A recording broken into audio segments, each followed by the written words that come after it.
আজকের এপিসোড সালাউদ্দিন সাহেবের নিয়ে। উনি বিএনপির সবচেয়ে গুরুত্বপূর্ণ নেতা, মানে দ্বিতীয় প্রধান নেতা বলা যেতে পারে, অপেক্ষাকৃত তরুণ নেতা। সারা দেশের মানুষের আগ্রহ আছে তবে সালাউদ্দিন সাহেবের বিষয়ে। আমার আছে, হ্যাঁ, আমার ওনার খুব পছন্দের হয়। কেন হয় বলি। প্রথমত উনি দারুণ সুদর্শন একজন মানুষ। বাংলাদেশের পলিটিশিয়ানদের মধ্যে এমন সুদর্শন আর কেউ আছে কিনা আমার জানা নেই। পলিটিশিয়ানদের বাদ দেন, বাংলাদেশের নাগরিকদের মধ্যে এরকম সুদর্শন পুরুষ খুব কমই পাওয়া যাবে। ওনার বয়স মনে হয় 62-63 এরকম হবে, কিন্তু দারুণ রিজু একহারা ফিগার, দারুণ ফ্যাশন সচেতন। পাঞ্জাবির উপরে যে কোটিটা পরেন না সেটা খুব এক্সক্লুসিভ হবে, মনে হয় উনি ডিজাইন করেছেন, আর কোথাও দেখবেন না। ডিজাইন করেছেন আমার, আমি শিওর। ভবিষ্যতে সালাউদ্দিন কোটি হিসেবে এটা পরিচিতি পাইতে পারে। এগুলো তো গেল প্রশংসার দিক, উনি রূপালী পর্দার সেলিব্রিটি হইলে এই কথাগুলো এনাফ ছিল।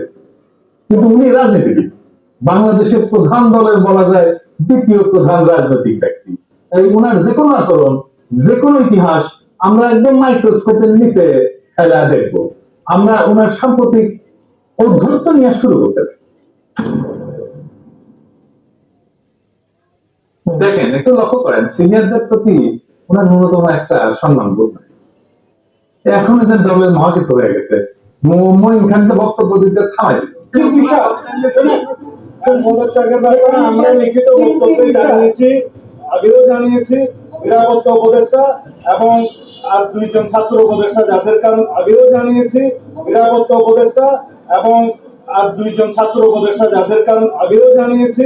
নিরাপত্তা উপদেষ্টা এবং আর দুইজন ছাত্র উপদেষ্টা যাদের কারণ। তারপরে মঈন খান বক্তব্য দিচ্ছেন, এই জন্য সহ্য হইল না, উনি চলে গেছেন। দেখেছেন, দেখেন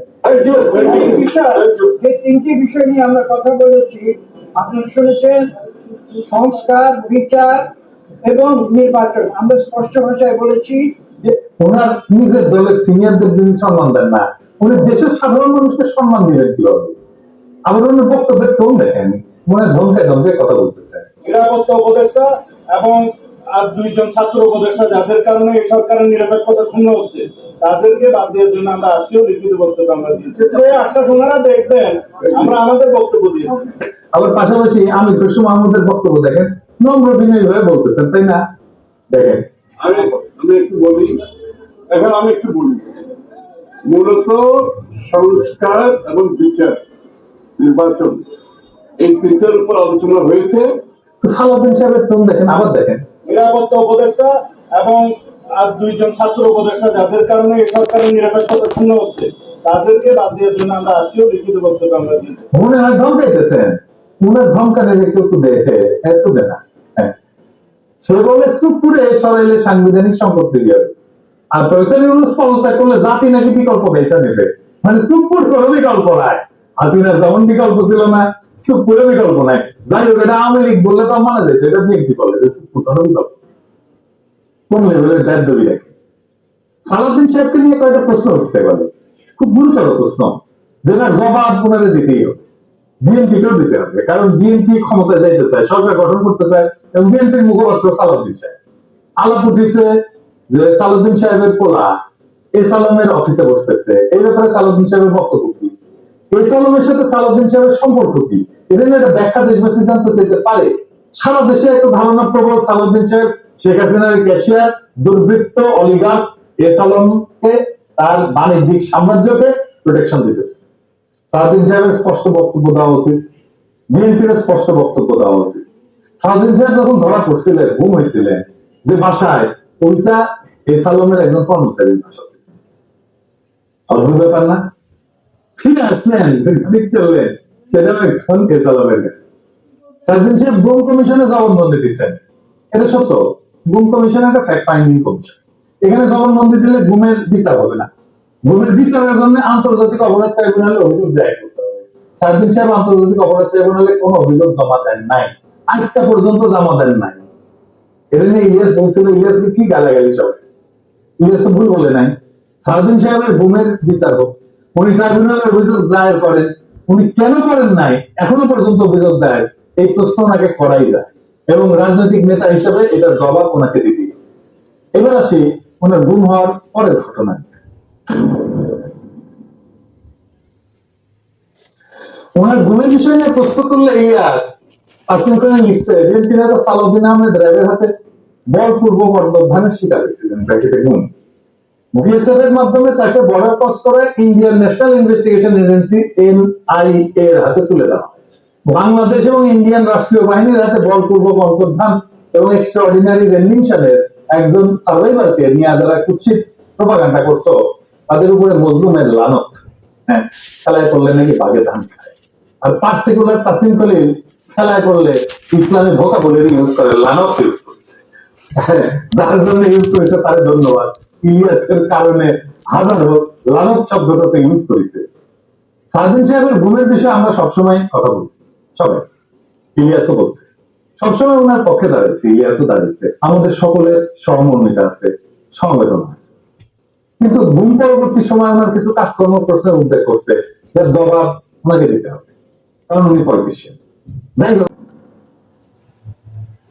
এটা শিলং এর সানরাইজ গেস্ট হাউস, ওইখানে সালুদ্দিন সাহেব ছিলেন। হ্যাঁ, পুরো সময়টা ভালো, ভালো প্রপার্টি, মাশাআল্লাহ। শিলংয়ে কেউ বেড়াতে যেতে চাইলে থাকতে পারেন, দেখেছেন, দেখেন কি সুন্দর জায়গাপত্র, দেখেছেন, এখানে সব অবস্থা ভালো। ভিতরে যেখানে সালুদ্দিন সাহেব দর্শনার্থীদের লুঙ্গি পরে দেখা দিতেন, সেটা ছবিও আছে, মিলে রেখে নিয়ে অতি আনন্দময় সফরের নিশ্চয়তা দিলাম। বিফলে মূল্য ফেরত দেওয়া হবে। আমরা বলে এই সানরাইজ গেস্ট হাউস কোনো পয়সা করে দেয় নাই বিজ্ঞাপনের জন্য, ফ্রি ফ্রি করলাম আর কি। পরিবেশটা সুন্দর না, কোনো হিসেবে আছে, হ্যাঁ নাই, এখানে কিন্তু পুরো সময় দেখা দিচ্ছে। উঠিছেন মে মাসের 2015 সালে, তার 2 মাস পরে ডেইলি স্টার এই রিপোর্ট আছে, তিনি কেমন আছেন। এটা একটা বিলাসবহুল গেস্ট হাউস, রিপোর্টেই করছে বলে মূল্য ফেরত দেওয়া হবে। আমরা বলে এই সানরাইজ গেস্ট হাউস কোনো পয়সা করে দেয় নাই বিজ্ঞাপনের জন্য, ফ্রি ফ্রি করলাম আর কি। পরিবেশটা সুন্দর না, কোনো হিসেবে আছে, হ্যাঁ নাই, এখানে কিন্তু পুরো সময় দেখা দিচ্ছে।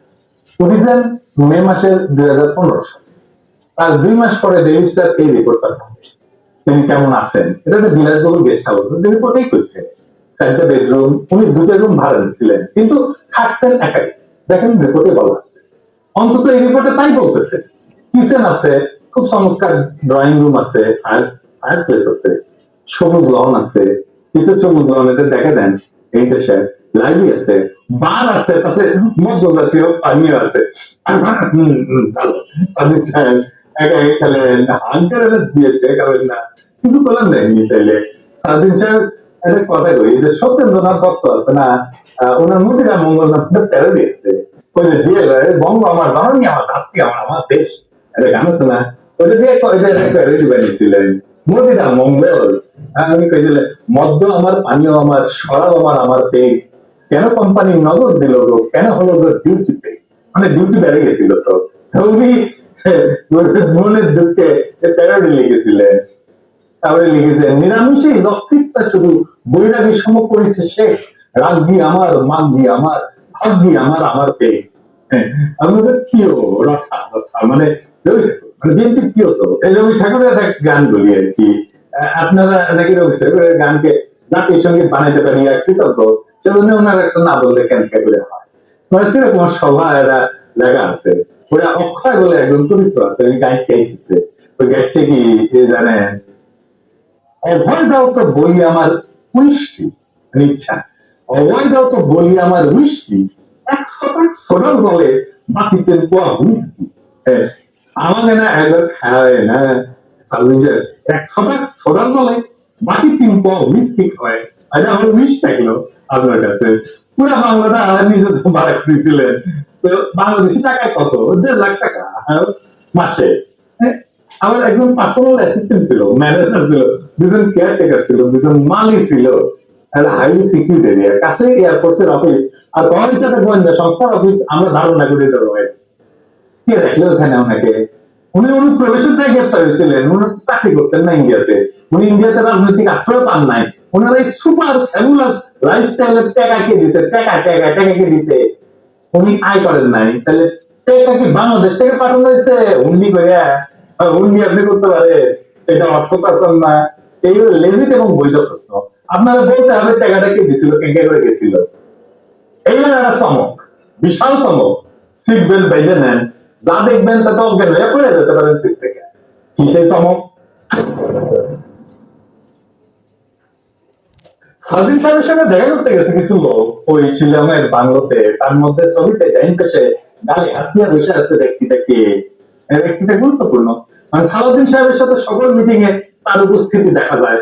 সে ঠিক ওই একই চেয়ারে বসে। এই তো সাহেব, আপনি দুটো ছবি পাশাপাশি দেখান না। দেখেন দুই সময় ছবি করে দেখেন, উঠতে এসছে তারা ভিন্ন বলে। হ্যাঁ, সালাউদ্দিন সাহেব এক ছবি লুঙ্গি পরে আছে আর এক ছবি পায়জামা পরে আছে, দেখেছেন। কিন্তু ওই বান্দা ঠিকই একই আছে ওই ওই চেয়ারে। কে সে জন, তার নাম কি জানেন? তার নাম বিপ্লব পাত্র। চট্টগ্রামে তাকে সবাই চেনে। আওয়ামী লীগের একজন লেফটেন্যান্ট, আওয়ামী লীগের একজন কর্মী এবং ভারতীয় এজেন্ট হিসেবে আওয়ামী লীগের 15 বছর পুরোটা সময় দাপটের সাথে জীবনযাপন করে গেছেন। ছিলেন চট্টগ্রাম মহানগর আওয়ামী লীগের সাধারণ সম্পাদক আজম নাসির উদ্দিনের অন্যতম ডাইনার। আজম নাসিরের অনলাইনে একটা পোর্টাল ছিল, তার নাম ছিল জয় নিউজ। জয় নিউজের সাংবাদিক হিসেবে দীর্ঘদিন কাজ করেছিল এই বিপ্লব পাত্র, মার্শাল্লাহ। কিন্তু এসব পরিচয়ের বাইরেও তার একটা বড় পরিচয় আছে। বিপ্লব পাত্রের মূল পরিচয়, সে ইসকনের চট্টগ্রাম বিভাগের মিডিয়া সেলের সমন্বয়ক। সমন্বয়ক না, সমন্বয়ক। হ্যাঁ, এটা আবার গৌরব ফেসবুকে ঘোষণা দিয়ে প্রচার করেছিল। চট্টগ্রামে সিনেমা ইস্যুতে সবচেয়ে বেশি যে লোকটা সক্রিয়, সেটা হচ্ছে বিপ্লব পাত্র। দেখেছেন মিছিলে, দেখেছেন। আজম নাসিরের দ্বিতীয়বার চট্টগ্রাম সিটি কর্পোরেশনের মেয়র নির্বাচনের জন্য মনোনয়ন পাওয়ার জন্য ওই নাকি অমিত শাহর কাছে নিয়ে গেছিল আজম নাসিরকে। আওয়ামী লীগ সরকারের আমলে বিপ্লব নাকি 60 বারের বেশি ইন্ডিয়া সফর করেছে। গর্ব করে কইতো, সব জায়গায় প্রচার করতো। আর এই সমস্ত সফরের নাকি বেশিরভাগই ছিল সরকারি সফর। তার পাসপোর্ট যাচাই করা হোক, তার প্রমাণ মিলবে। ইমিগ্রেশনে খোঁজ নেন, দেখেন কয়বার গেছিল। এটা পুলিশের কাজ, গোয়েন্দা সংস্থার কাজ।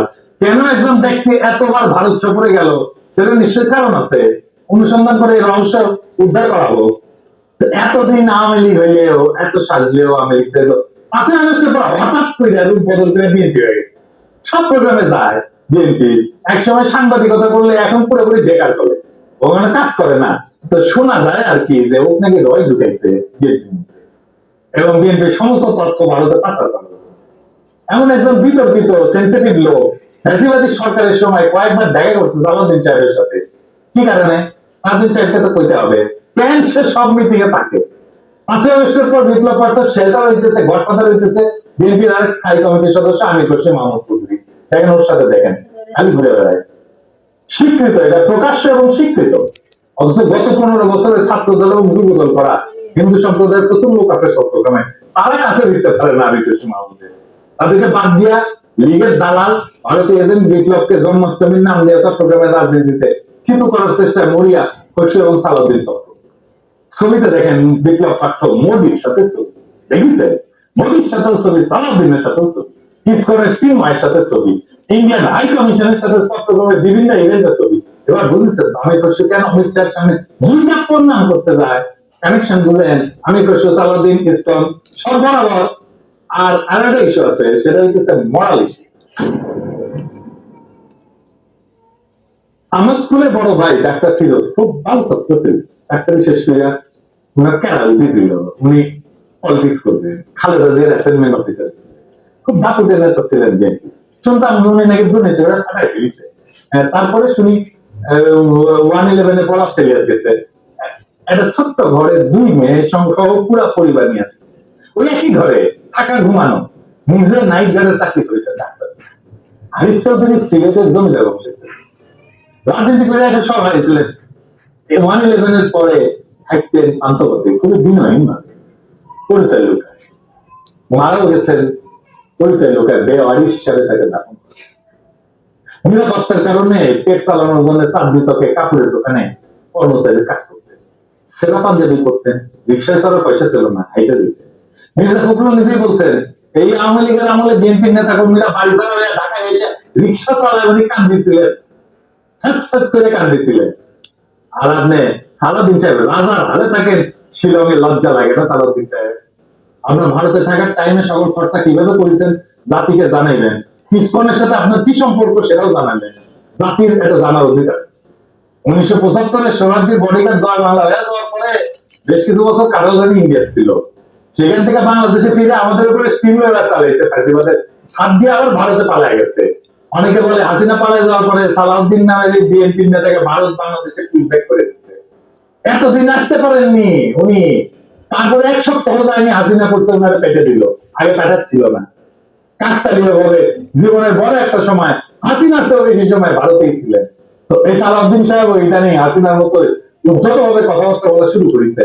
সামনে ওনাকেও সম্ভবত আমরা হাসিনার প্রতিবেশী হিসেবে ভারতে দেখতে পাবো, মাশাআল্লাহ। সালাউদ্দিন সাহেব, মানুষ আপনারা ইন্ডিয়ান মাল, আপনি শুনেন না, কিন্তু ক্যামেরা ঠিকই শুনে। এই যে দেখেন আপনাদের কয়েক ইন্ডিয়ান মাল,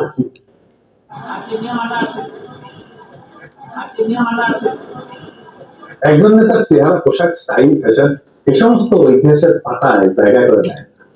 ইতিহাস মনে রাখেন যে কৃত্যের সততা, আত্মত্যাগের পরিমাণ, আর সেই নেতার অবস্থার দুর্দিনে কোথায় ছিল। সালাউদ্দিন আহমেদ নিঃসন্দেহে গুমের শিকার হয়েছিলেন। সেই সময় দেশবাসী তার জন্য কাঁদছে। কিন্তু একজন মজলুম যখন বিলাসের চাদরে নিজেকে মুড়ায় ফেলেন, যখন নিজের গুমের বিচার আন্তর্জাতিক ভাবে দাবি না কইরা তার রাজনৈতিক মূলধন বানায় ফেলেন, তখন প্রশ্ন ওঠেই। এবং এই প্রশ্ন তার ব্যক্তিগত না, সমগ্র বিরোধী দলের নৈতিক ভিত্তির উপরে আঘাত।